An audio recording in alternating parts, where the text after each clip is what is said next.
Now we are going to discuss about the load angle and the power angle. The diagram you have seen is the AC permanent magnet motor cutaway. In case if you give the supply from outside, then it is act as a motor. Otherwise, if you give the supply as mechanical input, it acts as a generator. So there are two main things that we need to have a good idea about it. One is the torque angle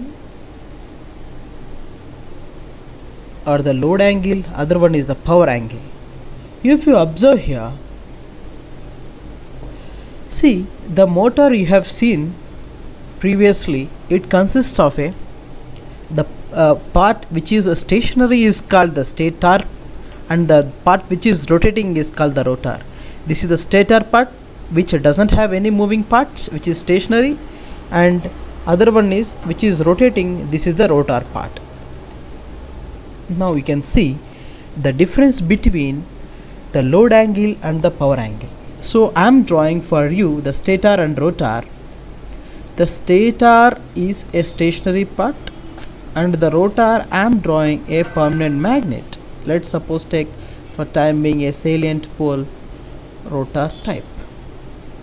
In this one it has a DC field excitation with help of DC. So rotor has three windings, R winding, Y winding and the B winding. So whenever certain amount of input, your mechanical input you are giving through the shaft with the help of a turbine, some amount of magnetic field will be generated here. It starts rotating. Once it starts rotating, it's develops some amount of magnetic field. This type of magnetic field is called rotor magnetic field, and due to this magnetic field, some amount of magnetic field also be induced in the stator magnetic field.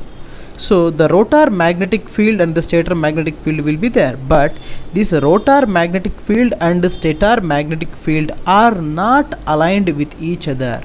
Firstly, the rotor magnetic field generates, after some time the stator magnetic field generates. The angle that lies between motor, that is stator magnetic field, and the rotor magnetic field is called the load angle. This is also called as a torque angle in case of a synchronous motor.